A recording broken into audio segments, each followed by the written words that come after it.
sa politiko ng ating mga kababayan para makahingi ng tulong sa kanilang Guarantee letter. pagpapagamot? Ah, Opo. mahiwagang GC.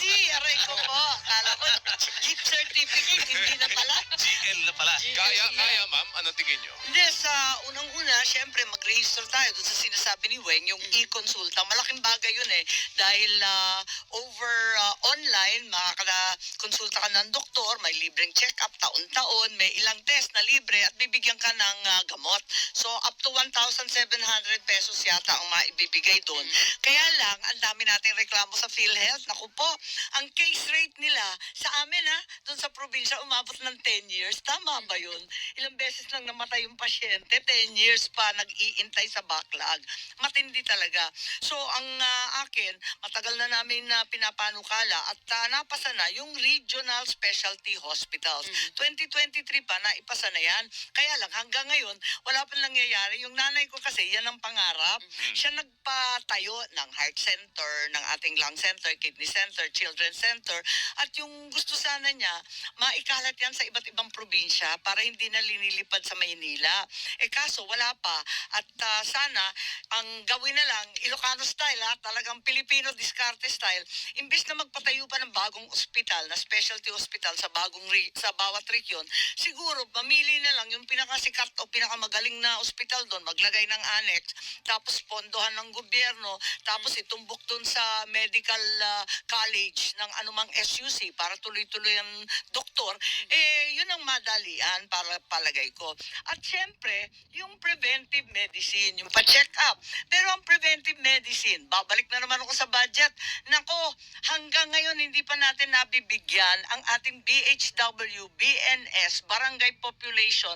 Lahat ng mga manang at lola ko, hindi pa nabibigyan ng anuman pensyon o stipend. Yung iba dyan, 30 years, 40 years, yan ang preventive medicine. Sila nagbabakuna, sila nag-ooperation timbang sa malnourished. Nako, talaga naman kawawa, napupolitika pa. Pag napaltan yung kapitan, nako, nadali na naman sila. At meron akong bill na walang nakikinig. Except BBC, say mo, sa UK, abalang-abala sila sa bill ko na hanggang ngayon hindi pa nahihiring. Ito yung natuklasan ko na tambak pala ng asukal ang baby food natin sa Pilipinas. Oh, okay. Yun ang ginagawa ng mga iba't ibang korporasyon, multinational, para mabusog yung bata, dinadagdagan ng asukal. Wala naman palang sustansya yun. Samantalang dun sa abroad, bawal yun. Hindi pwedeng ma-addict sa asukal ang bata. Hindi talaga maganda yun. Pag bawal natin, preventive medicine pa rin ang pinakamura. Last but not least, ang daldal ko, Diyos ko, kung mahal magkasakit, ay mas lalong bawal mamatay. Kaya meron rin akong bill na free funeral service. Kasi, ayun na, nagluluksa na nga yung pamilya na may problema pa kung paano magpapalibing. Doble-doble na ang pasan. Talagang sobrang hirap. Kaya sana, doon nga sa mahihirap, tulungan na natin sa free medical service, free funeral service. Gagawa ng kasunduan sa mga funeral service establishment, ang DSWD, kausapin nila, magkontrata sila, at meron indigent package sa bawat funeral service. Ayan, okay. Madam Senator, dito naman tayo sa controversial na confidential and intelligence Ay, oo. fund. Opo, ano po ba ang masasabi niyo dyan para matiyak na magiging maayos po ang implementation po niyan?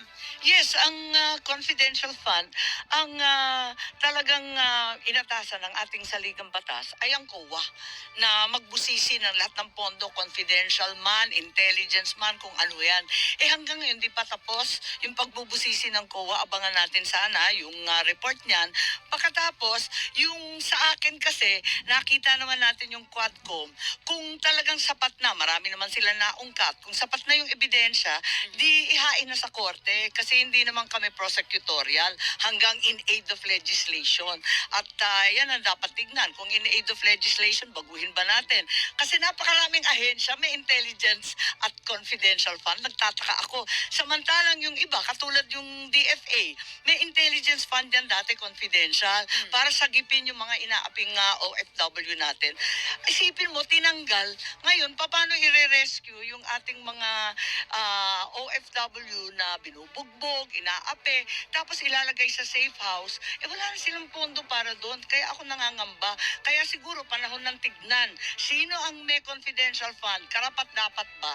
At sino ang wala? So hindi dapat lahat ng may mga civilian agencies na hindi dapat binibigyan ng confidential Oo fund. naman, kasi kung sino-sino na lang nabigyan, samantala yung karapat-dapat tulad ng West Philippine Sea tayo. nako, Kayo- mahabang usapin. Kayo po ay chairman ng Senate Committee on Foreign Relations. So, akmang-akma sa inyo ito. Kahapon, inamin po ni inyong kapatid si Pangulong Bongbong Marcos na walang kakayanan ang Pilipinas para itaboy yung monster ship ng China at iba pang mga barko na nandyan ng China sa West Philippine Sea. Ano ang pagtanggap nyo doon? Ito ba'y pag-amin ng kahinaan ng bansa natin o may nakikita kayong paraan para magawa natin yung dapat natin gawin sa West Philippine Sea? Ay, hindi. Nagsasabi lang ng totoo yung kapatid ko. Tama naman si Ading Bongbong. Totoo naman, aminin natin, wala tayong kakayahan. Kaya wag tayo masyado maangas magsasalita. Magpalakas muna tayo. At nung panahon ng tatay ko, may tinatawag na self-reliant defense posture. Dapat ganun. Bigyan natin ng sariling kakayahan ng ating mga sundalo. May kulang-kulang na bala. Yung baril ini-import, second hand. Yung mga helicopter, third hand, nagbabagsakan sa langit. Naku po, kawawa naman sila.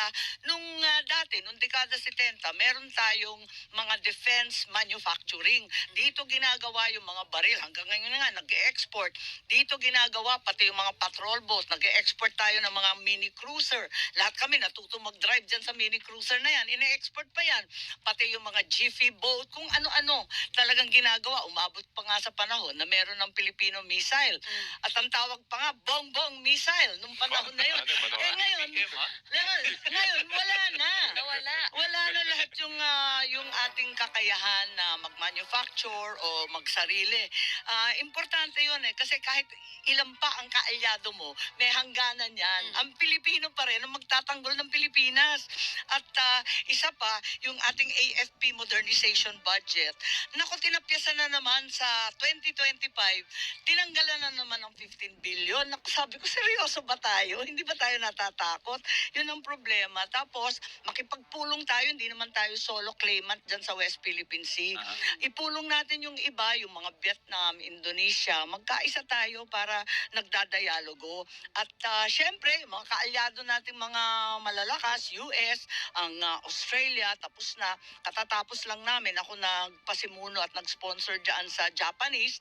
Kaya maganda, marami tayong kaibigan. Ito ma'am, bagay na bagay sa inyo po ito. Pastok, mabilis kayo magsalita eh. Oo nga, sobra kong bilis magsalita. Naghahabol ako ng oras, ang dami niyong tanong eh.